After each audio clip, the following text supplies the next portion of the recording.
Hello everyone, कैसे आप सभी लोग। Welcome to our channel mathematics coach. हम लोग पढ़ रहे हैं क्लास 10th का मैथमेटिक्स चैप्टर नंबर 6 जो कि है त्रिभुज। इसमें आज का हमारा टॉपिक है त्रिभुजों की समरूपता। कि त्रिभुजों की समरूपता का क्या नियम है वो आज हम पढ़ेंगे और देखेंगे समकोणिक त्रिभुज क्या होता है। और उसके बाद हम प्रमेय 6.1 जो कि है थेल्स प्रमेय, जिसको आधारभूत समानुपाती का प्रमेय कहा जाता है, ये सिद्ध करेंगे आज की क्लास में, जो कि एग्ज़ाम के दृष्टिकोण से बहुत ही इम्पोर्टेंट है। प्रमेय 6.1। तो चलिए शुरुआत करते हैं त्रिभुजों की समरूपता।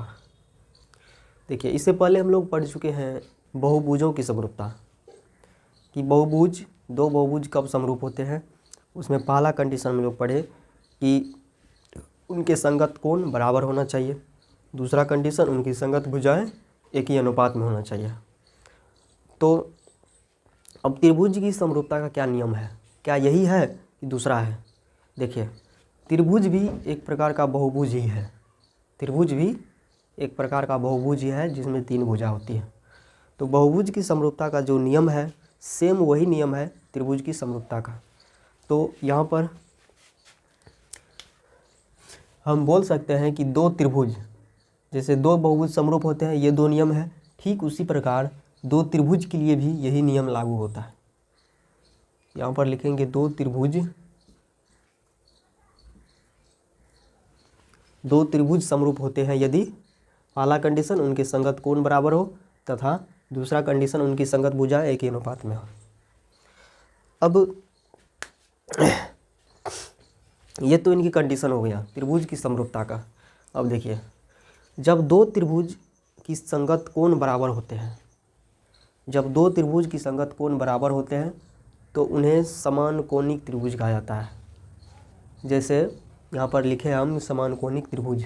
जब दो त्रिभुज की संगत कोण समान हो तो उन्हें समकोणिक त्रिभुज कहलाते हैं। तो वे समकोणिक त्रिभुज कहलाते हैं। अब जो समकोणिक त्रिभुज होता है, समकोणिक त्रिभुज के बारे में यूनान के प्रसिद्ध गणितज्ञ थेल्स जो है, थेल्स साहब ने इसके बारे में एक महत्वपूर्ण तथ्य प्रतिपादित किया। इसके बारे में एक कथन बोला। उन्होंने ये बोला कि समकोणिक त्रिभुजों में उनकी संगत भुजाओं का अनुपात सदैव समान रहता है। थेल्स साहब ने बोले कि समकोणिक त्रिभुजों में उनकी संगत भुजाओं का अनुपात सदैव समान होता है। अब जब समकोणिक त्रिभुज है, उनकी संगत कोण बराबर है, तो इससे हमको लग रहा है कि इससे क्या पता चल रहा है कि संगत भुजाएं का अनुपात चेक करने की आवश्यकता नहीं है। यदि संगत कोण बराबर है तो उनकी संगत भुजाएं का अनुपात समान होगी। इस कथन से लग रहा है ना। समकोणिक त्रिभुजों में उनकी संगत भुजाओं का अनुपात सदैव समान रहता है। तो जब त्रिभुज में संगत कोण बराबर हो जाए तो उनकी संगत भुजाएं का अनुपात समान होगी। तो ये जो थेल्स साहब ने बताया, उन्होंने ये किस आधार पर बताया, डायरेक्टे तो नहीं कह दिया। उन्होंने ये इस आधार पर बताया, प्रमेय 6.1 के आधार पर। इस आधार पर ही थेल्स साहब ने ये कथन दिया। ठीक है। तो 6.1 जो है, इसको थेल्स प्रमेय या इसका दूसरा नाम आधारभूत समानुपाती का प्रमेय के नाम से भी जाना जाता है। तो ये जो है थेल्स प्रमेय, ये एग्ज़ाम के दृष्टिकोण से बहुत ही महत्वपूर्ण है और ये कई बार क्वेश्चन में पूछा गया है 5 नंबर में, बोर्ड एग्ज़ाम में। तो आज हम इसी को सिद्ध करेंगे कि थेल्स प्रमेय जो होता है क्या है, कि यदि किसी त्रिभुज की एक भुजा के समांतर अन्य दो भुजाओं को, एक भुजा के समांतर अन्य दो भुजाओं को भिन्न भिन्न बिंदुओं पर प्रतिच्छेद करने के लिए एक रेखा खींची जाए, तो ये अन्य दो भुजाएं जो हैं एक ही अनुपात में विभाजित होती है। मतलब कि ये बोल रहा है कि इसका अनुपात AD बट्टा D बराबर है किसके, AE बट्टा EC, इसके बराबर है, ये अनुपात होगा। यही अनुपात हमें सिद्ध करना है इस थेल्स प्रमेय में। तो चलिए आइए हम लोग सिद्ध करते हैं ये वाला अनुपात। अब हम यहाँ पर प्रमेय 6.1 को सिद्ध करते हैं। तो यहाँ पर किसी भी प्रमेय को सिद्ध करने के लिए सबसे पहले क्या दिया है वो लिखा जाता है, क्या दिया है। तो यहाँ पर इसमें दिया है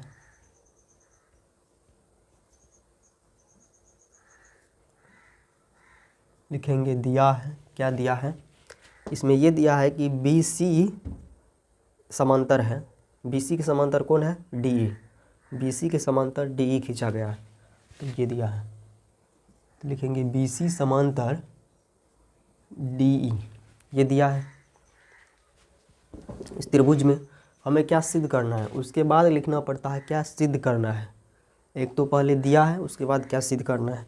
सिद्ध करना है हमें AD/DB बराबर AE/EC। तो यहाँ पर लिखेंगे सिद्ध करना है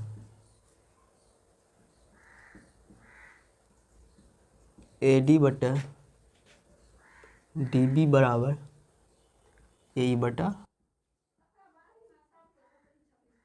तो क्या सिद्ध करना है लिख दिए, सिद्ध करना है AD/DB बराबर AE/EC। मतलब इनकी जो संगत भुजाओं का अनुपात है वो बराबर होगा। तो अब हमें यदि इसमें रचना करना है तो वही लिखेंगे। तो यहाँ पर इसमें हमको रचना करना पड़ेगा। रचना ये करना पड़ेगा कि B को E से मिलाना पड़ेगा।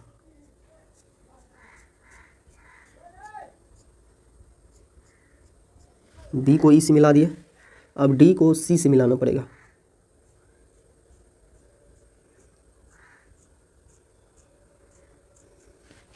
हम D को C से मिला दिए, अब D से AE पर लंब खींचना पड़ेगा। तो यहाँ पर लंब खींच दिए, अब पुनः E से AD पर लंब खींचना पड़ेगा।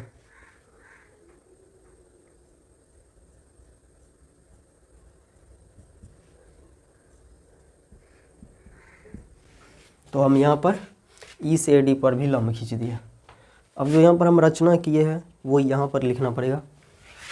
तो रचना में लिखेंगे B को E से मिलाया, B को E से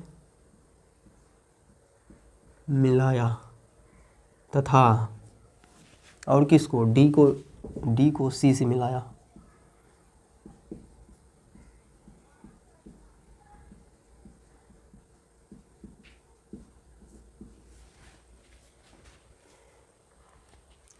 और क्या किया है, और इसमें ये किए हैं कि D से AE पर लंब खींचे और E से AD पर लंब खींचे।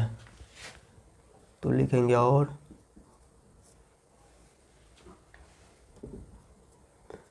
D से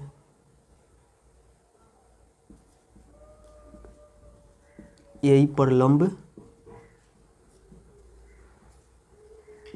खींचा तथा यहाँ पर E से AD पर लंब खींचे। तो E से किस पर, AD, E से AD पर लंब खींचा। तो यहाँ पर जो सब भी रचना किए हैं वहाँ पर रचना लिख दिए। अब क्या करना है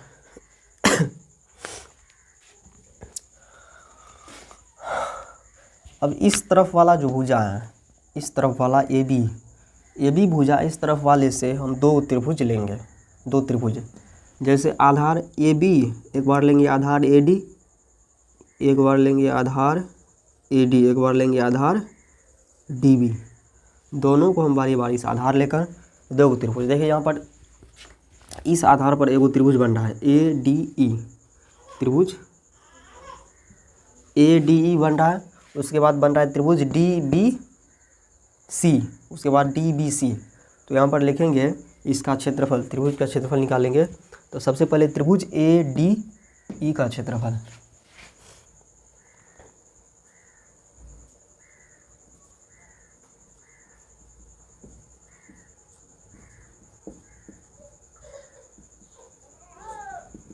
क्षेत्रफल का सूत्र होता है त्रिभुज का 1/2 गुना आधार गुना ऊंचाई। तो यहाँ पर आधार गुना ऊंचाई 1/2 आधार इसमें हो जाएगा। आधार देखिए एडी जो भुजा है इस पर लंब खींचा गया है, इसी पर न लंब है, तो आधार ये हो जाएगा एडी। ऊंचाई क्या है, अच्छा ऊंचाई यहाँ पर नाम अंकित नहीं किया, इसको मान लीजिए एम, इसको एन, तो ऊंचाई हो जाएगा एम ई या ई एम, ऊंचाई है ई एम। ओके, ये हो जाए, इसको मान लीजिए समीकरण 1। अब चलेंगे त्रिभुज DBC में, त्रिभुज DBC में इसका क्षेत्रफल निकालेंगे।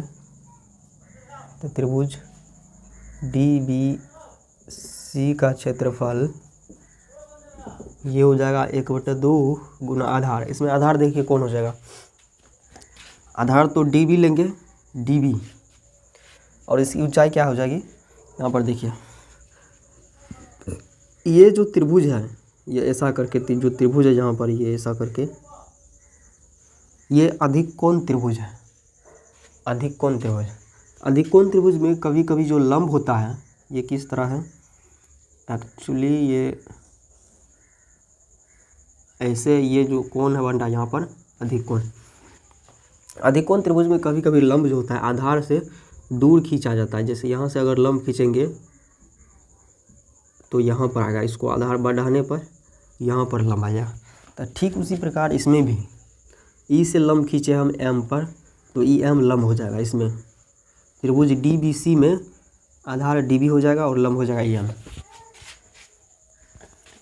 आधार DB लेंगे, लंब लेंगे हम ई एम। इसको मान लीजिए आप समीकरण 2। अब देखिए इस साइड वाला तो 2 गो त्रिभुज ले लिए, इस साइड 2 गो त्रिभुज बन रहा था, अब इस साइड भी 2 गो त्रिभुज बन रहा है, तो इस साइड वाला भी 2 गो त्रिभुज लेंगे। तो पहला त्रिभुज तो यही बन रहा है ADE त्रिभुज, और दूसरा त्रिभुज इस साइड वाला इस आधार पर एगो त्रिभुज यही बन रहा है DEC, एगो त्रिभुज ही बन रहा है DEC। तो ये लेंगे एक बार, पुनः त्रिभुज ADE का क्षेत्रफल हो जाएगा, यहाँ पर क्या हो जाएगा 1/2 गुना आधार। अब देखिए आधार इसमें इस तरफ वाले लेंगे, इस साइड वाला आधार लेंगे, आधार इसमें लेंगे AE, इसको आधार लेंगे। पहले जो लिए थे ADE में पहले इस तरफ वाले आधार को लिए थे, अब की बार हम इस तरफ वाले के आधार को लेंगे, AE आधार को। तो जब AE आधार हो जाएगा तो इसकी जो ऊंचाई हो जाएगा, इसकी ऊंचाई कौन हो जाएगा AE DN, तब इसकी ऊंचाई हो जाएगा। तो आधार हो जाएगा AE गुना DN। इसको मान लीजिए समीकरण 3। उसके बाद फिर जो है अब त्रिभुज लेंगे DEC वाला, त्रिभुज DEC में क्या, त्रिभुज DEC का क्षेत्रफल। अब क्षेत्रफल में 1/2 गुना आधार गुना ऊंचाई, तो आधार इसमें क्या हो जाएगा, आधार इसको लेंगे EC को। अब EC जब आधार है, इस त्रिभुज को ध्यान से देखिए, ये त्रिभुज है अधिक कोण त्रिभुज। कौन सा त्रिभुज, अधिक कोण त्रिभुज। अधिक कोण त्रिभुज में क्या होता है कि ये जब अधिक कोण, यहाँ पर अधिक कोण है, तो यहाँ से जब लंब खींचेंगे तो इस भुजा पर तब नहीं आएगा, ये यहाँ पर आ रहा है लंब, ये लंब आ रहा है यहाँ पर, तो इस भुजा को हम आगे बढ़ाएंगे तो लंब यहाँ पर मिलेगा। तो आधार यही लेंगे, लंब भी यही लेंगे DN, लंब लेंगे DN। तो यहाँ पर आधार लिखेंगे EC गुना लंब लिखेंगे DN। इसको मान लीजिए समीकरण 4। अब क्या करेंगे, त्रिभुजों का अनुपात निकालेंगे। अब देखिए, समीकरण 1 में 2 से भाग देंगे और समीकरण 3 में 4 से भाग देंगे। तो यहाँ पर देखिए क्या होता है, हमको सिद्ध करना वो AD/DB बराबर AE/AC सिद्ध करना है। तो यहाँ पर भाग देते हैं समीकरण, यहाँ पर त्रिभुज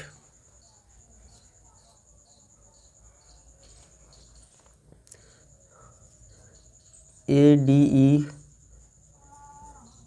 का क्षेत्रफल बराबर 1 को 2 से, तो त्रिभुज DBC का क्षेत्रफल, त्रिभुज DBC का क्षेत्रफल बराबर क्या है इसमें 1/2 गुना AD/EN, 1/2 गुना AD गुना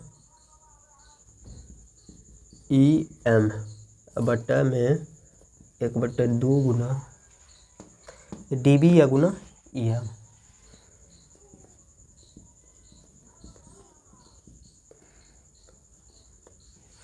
तो 1/2 कैंसिल, EM और EM कैंसिल, बचा क्या AD/DM, हमारे पास बचा AD/DM। इसको मान लीजिए समीकरण 5। अब फिर क्या करेंगे इसमें, अब समीकरण 3 को 4 से भागा देंगे। तो यहाँ पर लिखेंगे समीकरण 3 क्या है, समीकरण 3 है त्रिभुज ADE का क्षेत्रफल,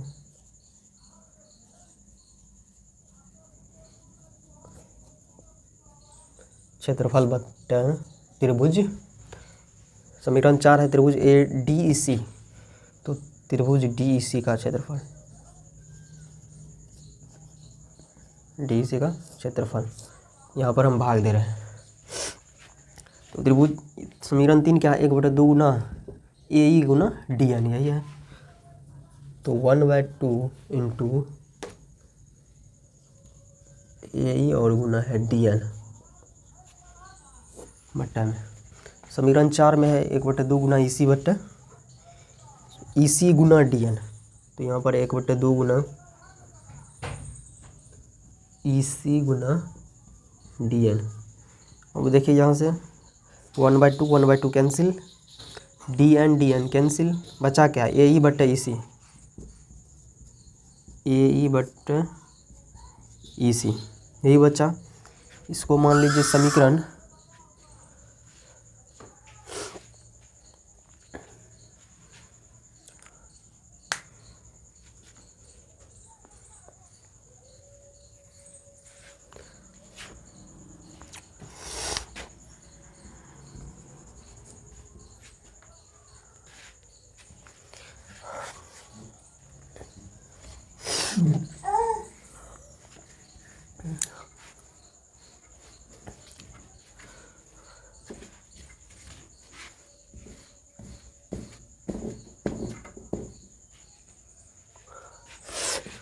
यहाँ पर समीकरण 1 में 2 से भाग देने पर आया ये समीकरण 5। अब समीकरण 3 में 4 से भाग देंगे तो देखिए क्या होता है, यहाँ पर मिटा है।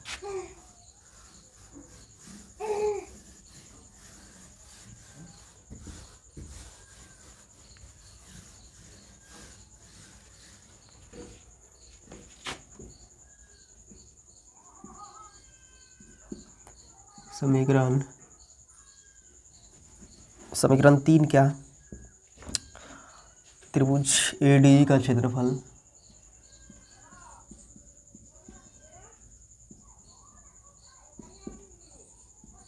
बट्टा में त्रिभुज DEC का क्षेत्रफल, DEC का क्षेत्रफल बराबर में क्या हो जाएगा, त्रिभुज ADE का क्षेत्रफल है 1/2 गुना AE गुना DN, तो ये हो जाएगा 1/2 गुना AE गुना में DN। अब बट्टा में त्रिभुज DEC का क्षेत्रफल है, DEC का क्षेत्रफल यहाँ से है 1/2 गुना EC गुना DN, तो 1/2 गुना EC गुना DN। अब यहाँ से 1/2 कैंसिल हो रहा है, उसके बाद डी एन कैंसिल, बचा क्या, बच गया यहाँ पर ए ई बट्टा ई सी, ए ई बट्टा ई सी। इसको मान लीजिए समीकरण 6, समीकरण 6। अब देखिए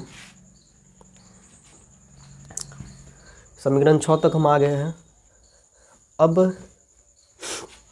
हमें यहाँ पर एक प्रमेय की आवश्यकता पड़ेगी, जो कि क्लास 9th में हम लोग ने एक प्रमेय पढ़ा है कि एक ही मतलब ये प्रमेय क्या है कि एक ही आधार और एक ही समांतर रेखाओं के बीच बने दो त्रिभुजों का क्षेत्रफल हमेशा बराबर होता है। प्रमेय 9.1, हाँ क्लास 9th में हम लोग प्रमेय 9.1 में पढ़े हैं कि एक ही आधार और एक ही समांतर भुजाओं के बीच बने त्रिभुज का क्षेत्रफल हमेशा बराबर होता है। तो यहाँ पर देखिए ये हो गया, यहाँ पर आधार है, एक ही आधार और एक ही समांतर भुजा ये और ये समांतर भुजा है, और इस आधार पर दो गो त्रिभुज बन रहा है, एक त्रिभुज DEC और एक त्रिभुज है DEB, दो गो त्रिभुज बन रहा है। तो यहाँ पर प्रमेय 9.1 के हिसाब से ये दोनों त्रिभुज का क्षेत्रफल बराबर होगा। तो यहाँ पर तो त्रिभुज DBE त्रिभुज यहाँ पर लिखेंगे, चूँकि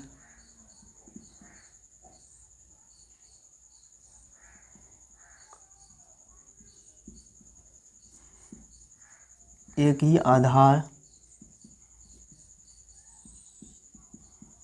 और एक ही समांतर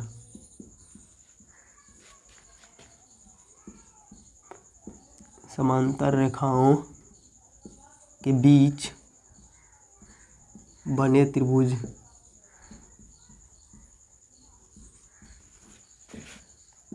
का क्षेत्रफल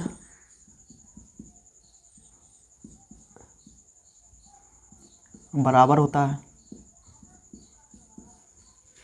चूँकि एक ही आधार और एक ही समांतर रेखाओं के बीच बने त्रिभुज का क्षेत्रफल बराबर होता है, तो यहाँ पर तो त्रिभुज दो गो त्रिभुज बन रहा है। यहाँ पर त्रिभुज DBE, त्रिभुज DEB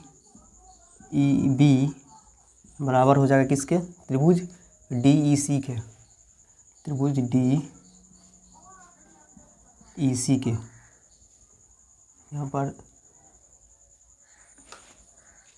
यहाँ पर फिर से लिखना पड़ेगा, त्रिभुज DEC का क्षेत्रफल बराबर त्रिभुज DEC का क्षेत्रफल, यहाँ पर DBE लिखेंगे, DBE, चूँकि इसमें यहाँ पर हम DBE लिखे हैं, यहाँ पर लिखे हम कहाँ गया, DBC, ओके, हाँ बराबर होता है। यहाँ पर लिखेंगे तो त्रिभुज DBC का क्षेत्रफल बराबर त्रिभुज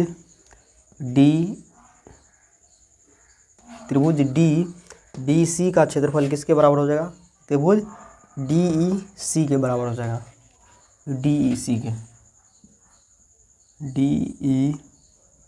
का क्षेत्रफल।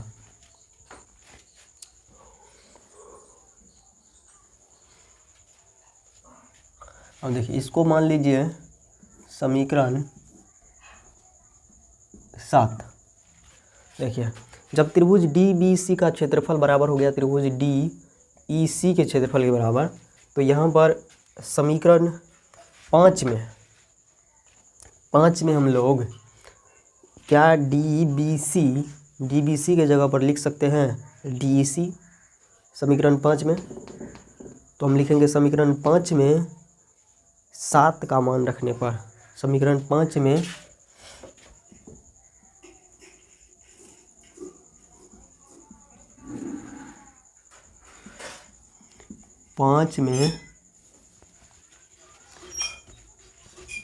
समीकरण 5 में क्या हो जाएगा, डी त्रिभुज डी ई, समीकरण 5 में त्रिभुज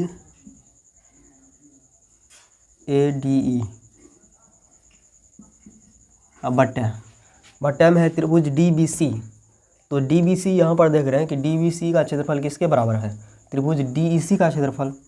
तो क्या हम यहाँ पर त्रिभुज डी बी सी के बदले हम डी ई सी लिखेंगे तो कोई फ़र्क पड़ेगा इसमें? नहीं पड़ेगा, क्योंकि दोनों त्रिभुज का क्षेत्रफल बराबर होता है। तो हम इस त्रिभुज की जगह पर हम डी ई सी लिख सकते हैं। तो यहाँ पर लिखेंगे त्रिभुज डी ई सी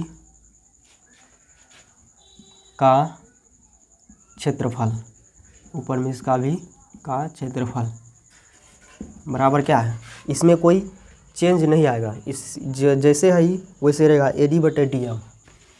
तो ये लिखेंगे ए डी बटे डी एम। अब देखिए त्रिभुज ए डी ई का क्षेत्रफल अब बटा त्रिभुज डी ई सी का क्षेत्रफल कितना है, यहाँ पर समीकरण 6 में ए डी ई बटा डी ई सी कितना, ए ई बटा ई सी है ना। तो हम इसके जगह पर क्या हम ये लिख सकते हैं? हाँ लिख सकते हैं।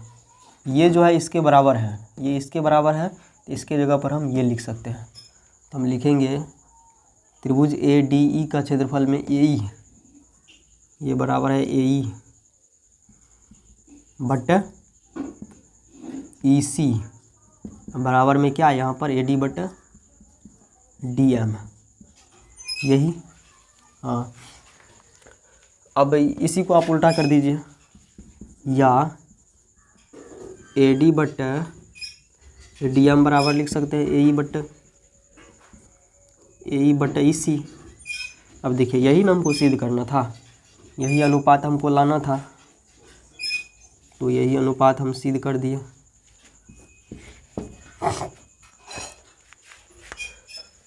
तो ये जो है प्रमेय 6.1 एग्ज़ाम की दृष्टिकोण से बहुत महत्वपूर्ण है, इसीलिए इसको सिद्ध करना पड़ता है। तो आप लोग जो है इसको जब 2 से 3 बार खुद से प्रैक्टिस करेंगे, तो खुद से प्रैक्टिस करने पर ये बहुत ही अच्छे तरीके से क्लियर हो जाएगा। और आई होप कि आपको ये वीडियो समझ में आया होगा। तो कैसा लगा हमें कमेंट करके ज़रूर बताइएगा।